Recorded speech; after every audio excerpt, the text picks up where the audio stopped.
Hey everybody, it's Chugga Conroy! Welcome back to more Pokemon Platinum. Last time, we made it to Pastoria City, had a battle against Barry, but of course, not before getting a newly evolved member of the team in the form of Gallade.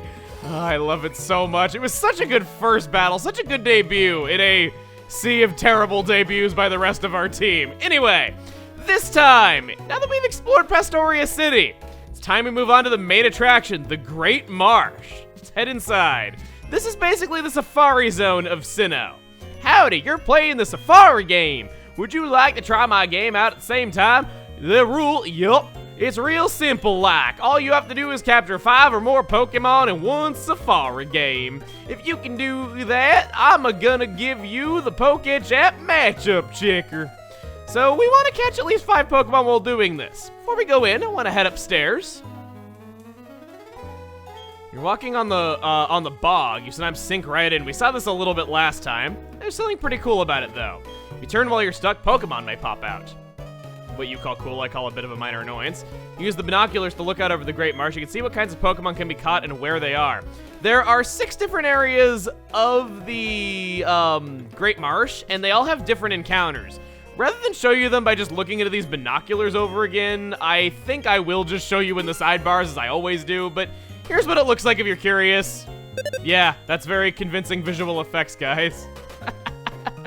I mean, it's a neat idea, but it really looks bad when the Yanma is like 6 times the size of a guy in the same shot.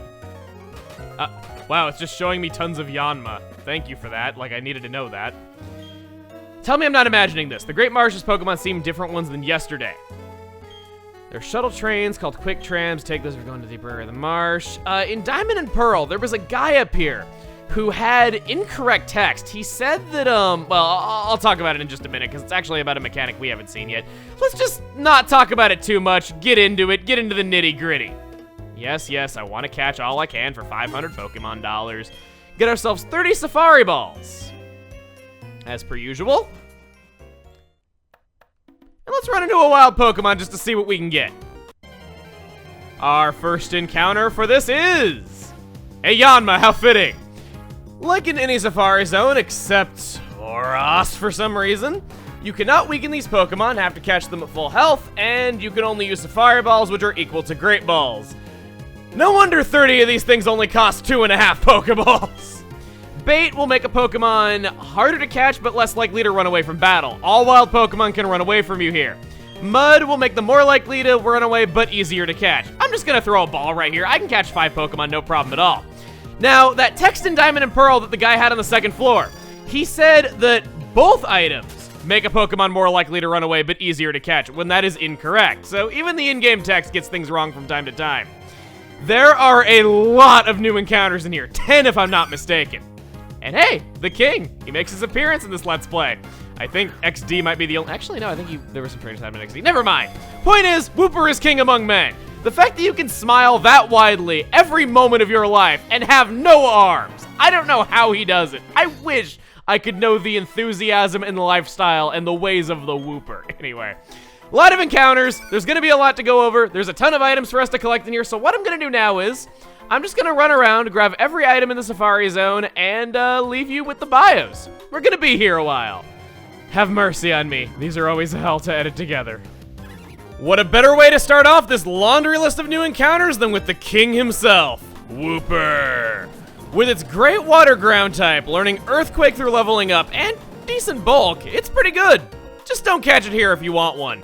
Reason being is that you can find its evolved form Quagsire in the very next route, which is available to you right now. So, there's no need to pull your hair out over finding into the Safari Zone. Its evolved form Quagsire can also be found here, which, same as before, not a bad Pokemon, just don't catch it here. Wooper's a pretty tough act to follow, and I don't think we're gonna really top that, but we'll make do with Tangela.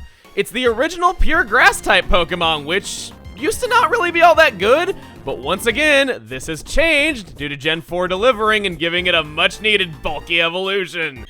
You'll need Ancient Power to evolve it, which is learned at level 38, but unfortunately, as much as I kinda like Tangrowth as a Pokemon for multiplayer and whatnot, I'm not sure I'd recommend it for single player. There's a few reasons for this. It doesn't get very many good moves until really high levels, There is also the fact that, of course, grass just really isn't the best tanking type out there, which that's just kind of up to how you use it if you can make the most of that. But then the last reason is just you can only ever catch it in the Safari Zone, and that's just kind of an added pain on top of everything else. I wouldn't say that it's a horrible Pokemon by any means, but I will say that you are going to have a little bit of a tough time. In the vein of Pokemon that got much needed evolutions, Yanma. You were generic, weak, and had pretty much zero redeeming qualities when you were introduced. But man, how times have changed! Speed boost for an ability, evolution at level 33 with ancient power. It is all so good. You can get Bug Buzz with a heart scale as soon as it evolves. It might be a little tough getting there, but if you can, this can sweep right through teams thanks to that ability and the fact that it has a good move so early on. I've used the Yanma family in Gen 4, and it's just downright fun if you teach it Protect through TM and get a free turn of speed boost. It is so awesome. Sadly, it's only found in the Great Marsh, but I feel like we can forgive it. It has plenty of redeeming qualities.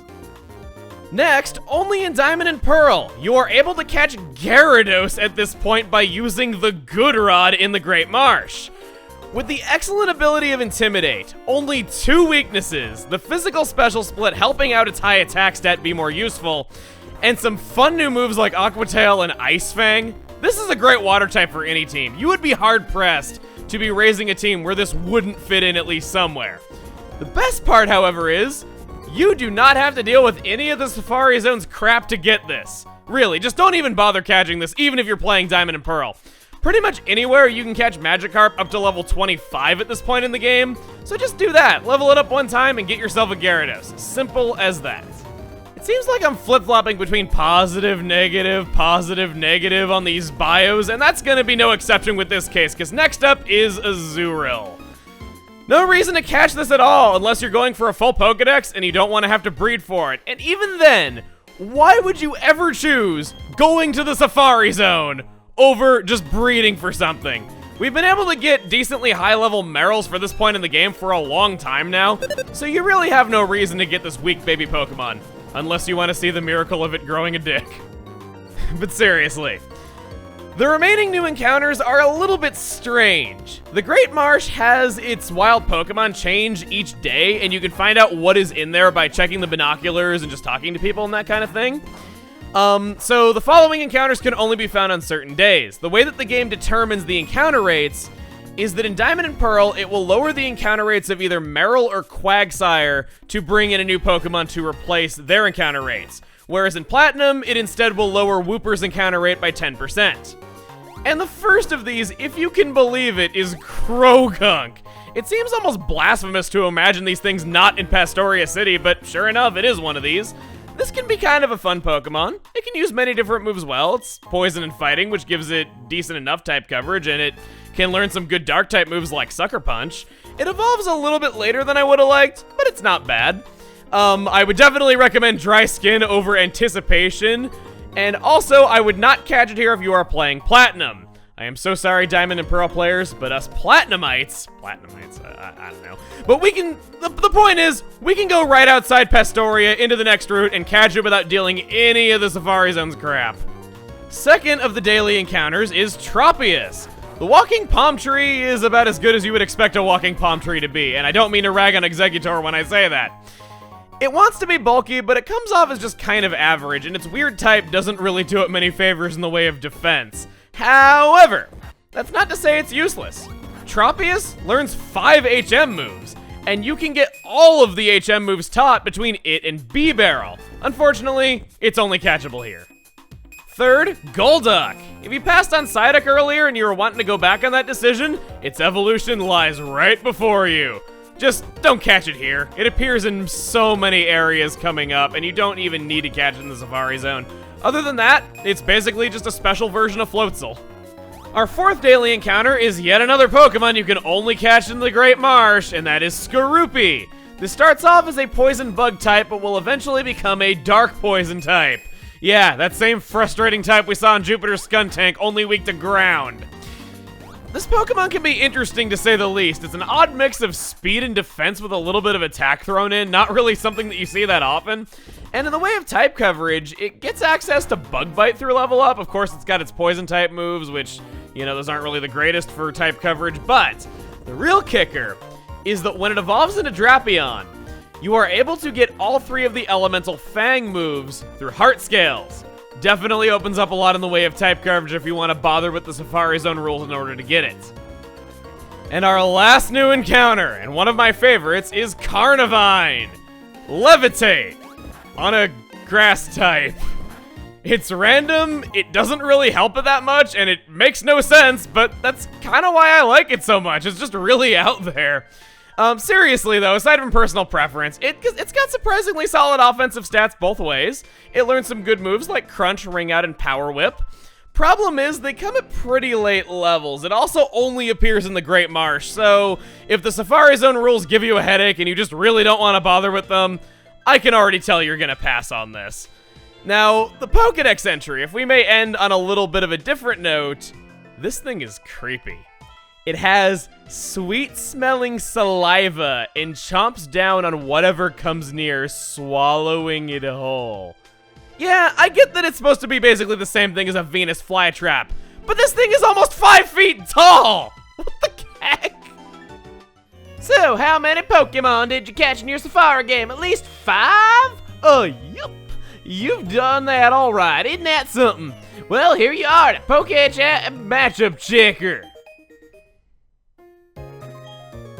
The Matchup Checker app shows the affinity of Pokemon to each other. Just when you thought I was done saying affinity every 5 seconds after Xenoblade frickin' Chronicles, it's not the case. Okay, now, I want to actually show this. Basically, it'll let you switch out the Pokemon in your party and see if they are able to breed.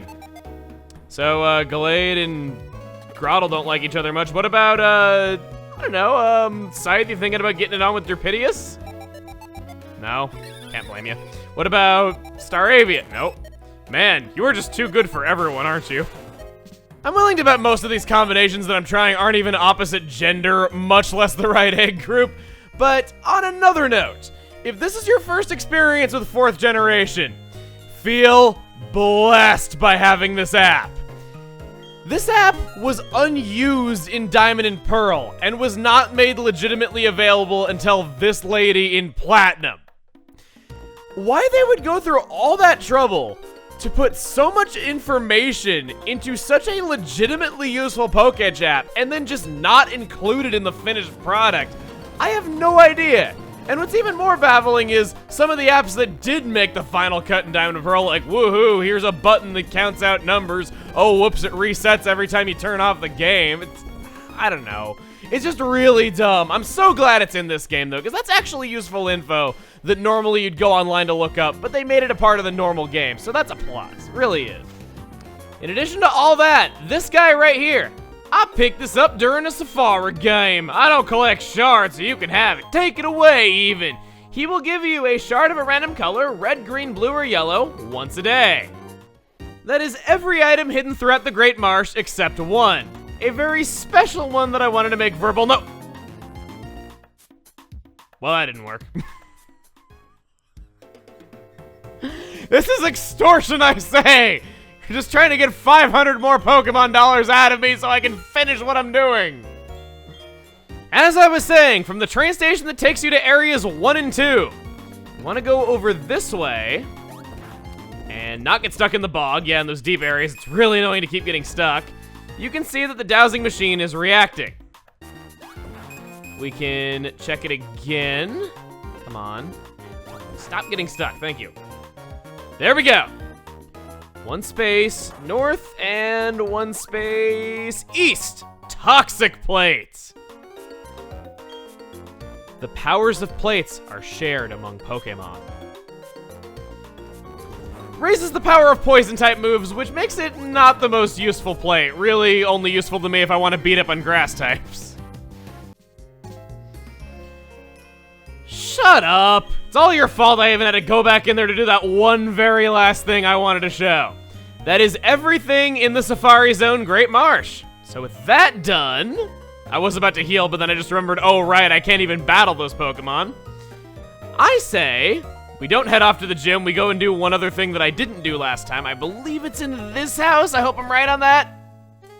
Yes, you, this bug catcher. He asks us for a female Combee and a male Combee. If we can show them both together, he will give us a Macho Brace. This is an item that will cut your speed in half when equipped, but it doubles the effort values earned from battle, so that's kind of nice. Will make your time of EV training a lot easier if you want to do that. Be thankful also. In Diamond and Pearl, he asked you for all 3 forms of Burmy, and getting that Trash Cloak Burmy could be kind of a bother. I know that there's a gym right here, and that counts as fighting inside of a building, but still, if you'd already beaten the gym, it could take a little bit of planning to get right. I think I'll switch Bodhi into the lead, because I think we're going to take on the gym. Yeah, I was originally planning to make the Safari Zone the entire video, but I think we have enough time. We can do this. So, if you haven't guessed by the aesthetic, we have a gym of water Pokemon. And I gotta praise them. I like how the, Mexican wrestler, Pokemon gym leader is not fighting type. Not saying that I dislike fighting type gyms or anything. I sound like I'm offending so many people by saying that. It's kind of funny. But more so that they just didn't go with the stereotyping, you know? For once, you have a guy who's like a fighter, but he's not fighting type or whatever.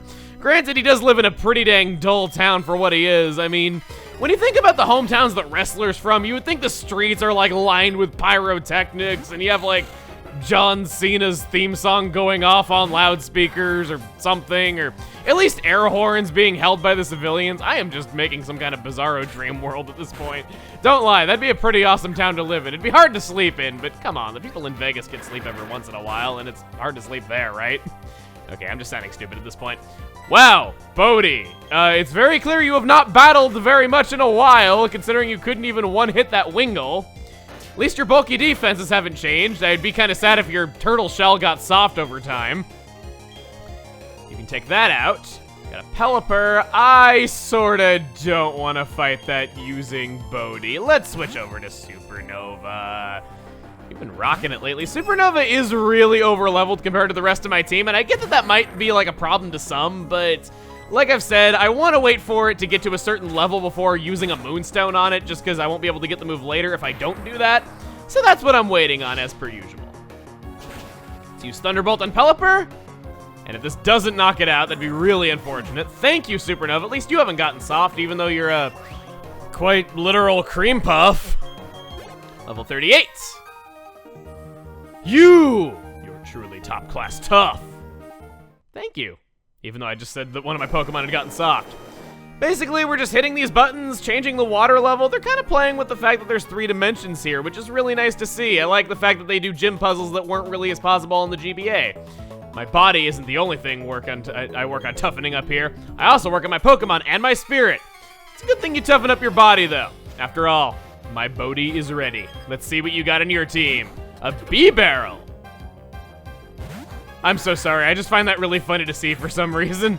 Let's Razor Leaf. Come on, you got this, Bodhi. I believe that you can at least take out a B-Barrel in one hit. Please do it. Don't make a liar out of me.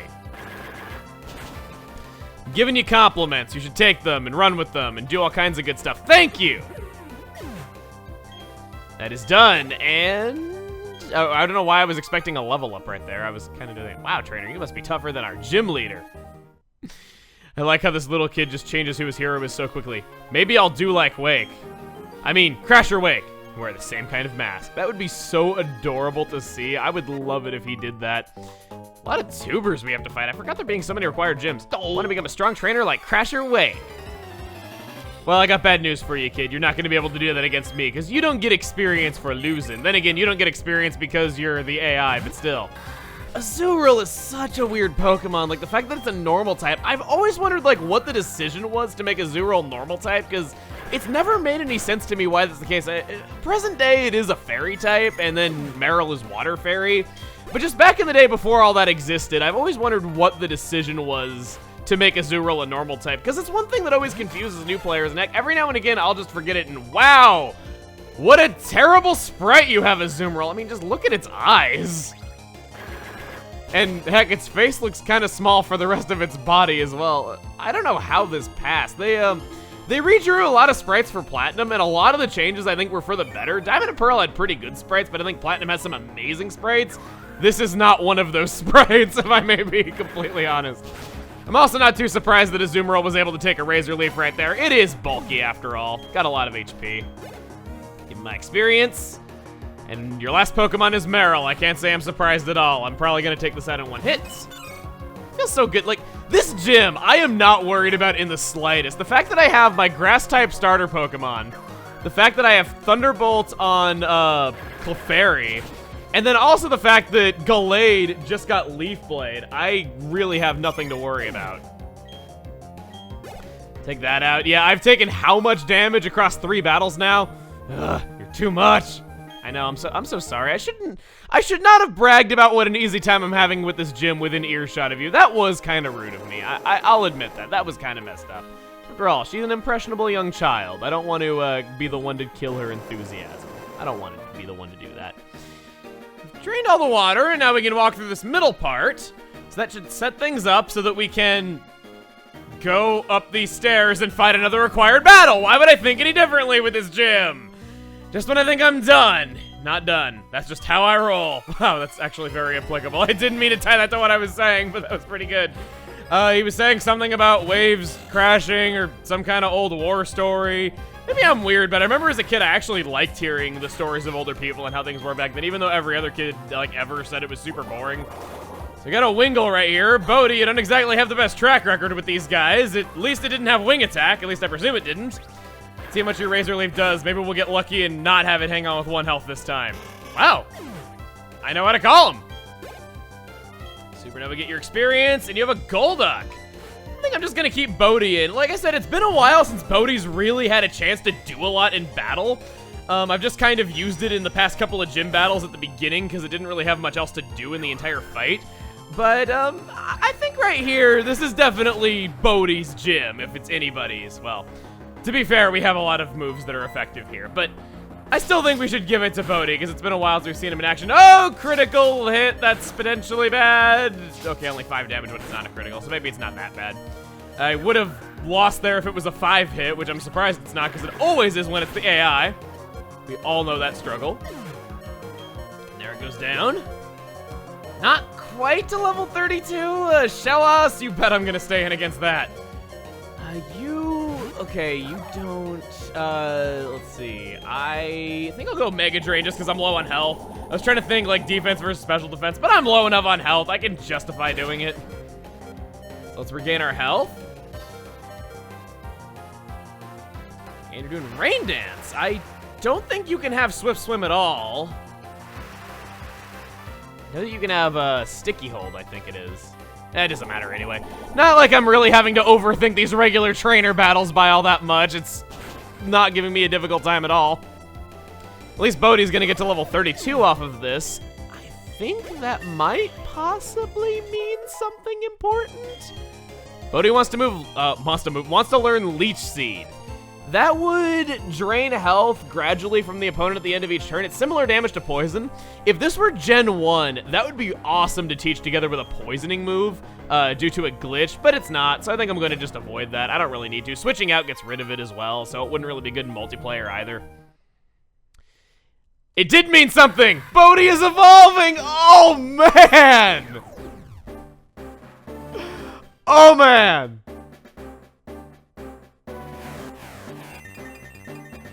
It's beautiful. My island tortoise.